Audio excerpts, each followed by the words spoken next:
Hi there. On today's story time, we're going to read The Magic Bonbons, written by L. Frank Baum in the mid-1800s. It still has valuable lessons for today. Let's begin. There lived in Boston a wise and ancient chemist by the name of Dr. Dawes, who dabbled somewhat in magic. There also lived in Boston a young lady by the name of Claribel Suds, who was possessed of much money, little wit, and an intense desire to go upon the stage. So Claribel went to Dr. Dawes and said, "I can neither sing nor dance, I cannot recite verse nor play upon the piano. I'm no acrobat, nor leaper, nor high kicker, yet I wish to go upon the stage. What shall I do?"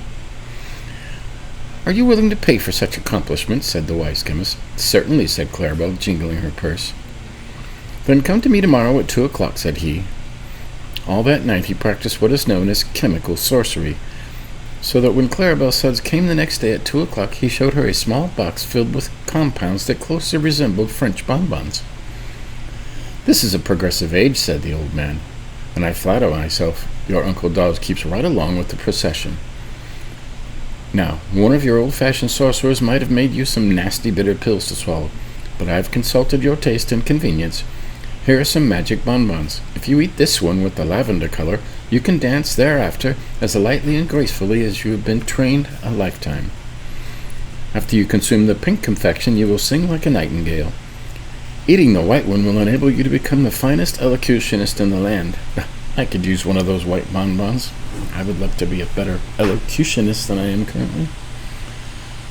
The chocolate piece will charm you into playing the piano better than Rubinstein, while after eating your lemon yellow bonbon, you can easily kick 6 feet above your head." "How delightful!" exclaimed Claribel, who was truly enraptured. "You are certainly the most clever sorcerer as well as considerate compounder." And she held out her hand for the box. "Ahem," said the wise one. "A check, please." "Oh yes, to be sure. How stupid of me to forget," she returned.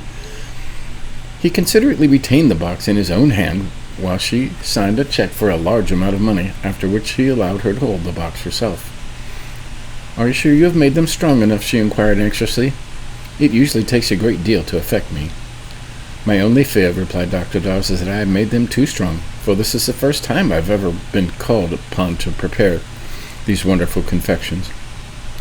"Don't worry," said Claribel. "The stronger they act, the better I shall act myself." She went away after saying this, but stopping in at a dry goods store to shop, she forgot about the precious box in her new interest and left it lying on the ribbon counter. Then little Bessie Bostwick came to the counter to buy a hair ribbon and laid her parcels beside the box. When she went away, she gathered up the box with her other bundles and trotted off home with it. Bessie never knew until after she had hung her coat in the hall closet and counted up her parcels that she had one too many. Then she opened it and exclaimed, "Why, it's a box of candy. Someone must have mislaid it. But it's too small a matter to worry about. There are only a few pieces." She dumped the contents of the box into a bonbon dish that stood upon the hall table, and picking out the chocolate piece, she was fond of chocolates, ate it daintily while she examined her purchases. These were not many, for Bessie was only 12 years old and was not trusted by her parents to expend much money at the stores. But while she tried on the hair ribbon, she suddenly felt a great desire to play upon the piano, and the desire at last became so overpowering that she went into the parlor and opened the instrument. The little girl had, with infinite pains, contrived to learn 2 pieces, which she usually executed with jerky movement on her right hand, and a left hand that forgot to keep up, so made dreadful discords.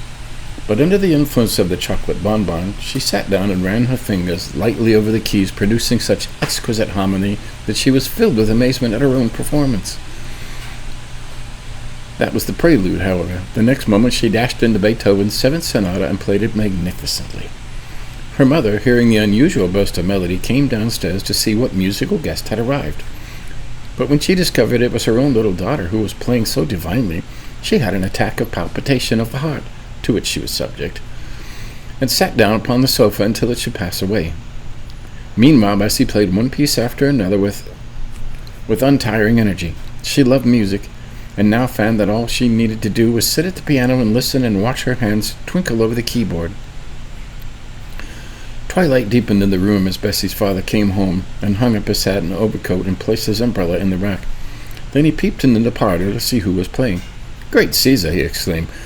But the mother came to him softly with her finger on her lips and whispered, "Don't interrupt her, John. Our child seems to be in a trance. Did you ever hear such superb music?" "Why, she's an infant prodigy," gasped the astounded father. Beats blind Tom All Hallow. It's wonderful." As they stood listening, the senator arrived, having been invited to dine with him that evening, and before he had taken off his coat, the Yale professor, a man of deep learning and scholarly attainments, joined the party. Bessie played on. The four elders stood in and huddled but silent amazement at the group, listening to the music and waiting for the sound of the dinner gong. Mr. Bostwick, who was hungry, picked up the bonbon dish that lay on the table beside him and ate the pink confection. The professor was watching him, so Mr. Bostwick courteously held the dish out toward him. The professor ate a lemon-yellow piece, and the senator reached out his hand and took the lavender piece. He did not eat it, however, for, chancing to remember that it might spoil his dinner, he put it in his vest pocket. Mrs. Bostwick, still intently listening to her precocious daughter without thinking what she did, took the remaining piece, which was the white one, the one I want, and slowly devoured it. The dish was now empty, and Clarabelle said's precocious bonbons had passed from her possession forever. I'll teach her. Suddenly Mr. Bostwick, who was a big man, began to sing in a shrill, tremolo soprano voice. It was not the same song Bessie was playing, and the discord was shocking, but that the professor smiled. The senator put his hands to his ears, and Mrs. Bostwick cried in a horrified voice, "William!" Her husband continued to sing as if endeavoring to emulate the famous Christine Nilsson, and paid no attention whatever to his wife or his guests. Fortunately, the dinner gong now sounded, and Mrs. Bostwick dragged Bessie from the piano and ushered her guests into the dining room. Mr. Bostwick followed, singing "The Last Rose of Summer," as if it had been an encore demanded by 1,000 delighted hearers. The poor woman was in despair at witnessing her husband's undignified actions, and wondered what she might do to control him. The professor seemed more grave than usual. The senator's face wore an offended expression, and Bessie kept moving her fingers as if she still wanted to play the piano. Mrs. Bostwick managed to get them all seated, although her husband had broken into another aria, and then the maid brought the soup. When she carried the plate to the professor, he cried in an exalted voice, "Hold it higher, higher, I say!" And springing, he gave it a sudden kick and sent it nearly to the ceiling, from whence the dish proceeded to scatter soup over Bessie and the maid and to smash into pieces upon the crown of the professor's bald head. At this atrocious act, the senator rose from his seat with an exclamation of horror and glanced at his hostess. For some time Mrs. Bostwick had been staring straight ahead with a dazed expression, but now, catching the senator's eye, she bowed gracefully and began citing "The Charge of the Light Brigade" in forceful tones. The senator shuddered. Such disgraceful writing had been never seen nor heard in a decent private family.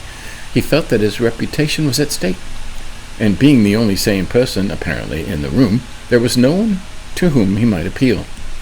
The maid had run away crying hysterically in the kitchen. Mr. Bostwick was singing "Oh, Promise Me." The professor was trying to kick the globes off the chandelier.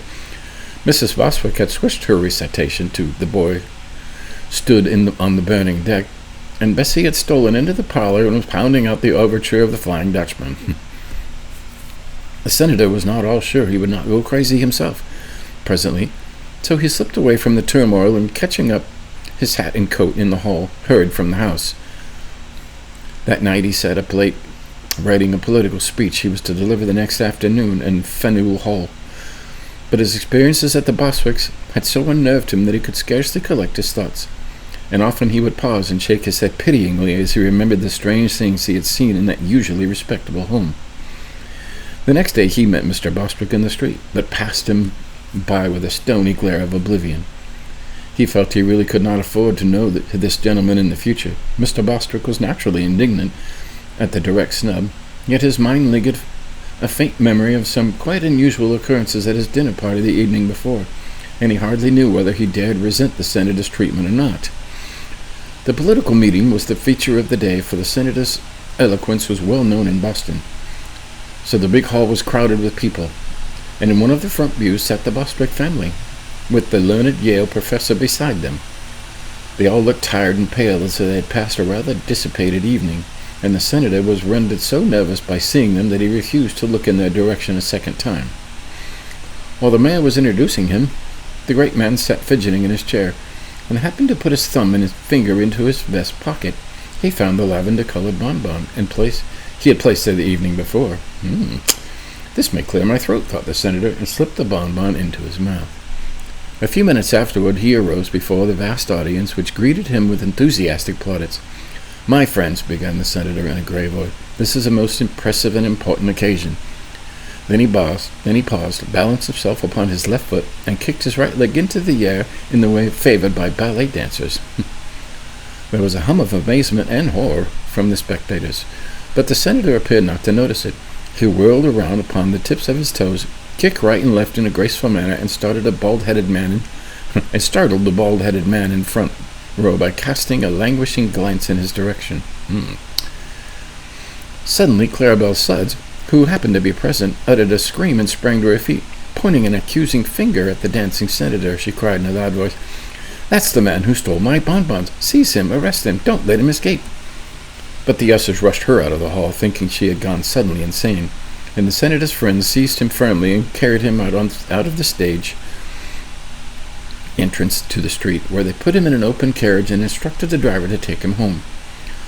The effect of the magic bonbon was still powerful enough to control the poor senator, who stood upon the rear seat of the carriage and danced energetically all the way home, to the delight of a crowd of small boys who followed the carriage, and the grief of the sober-minded citizens who shook their heads sadly and whispered, "Another good man has gone wrong."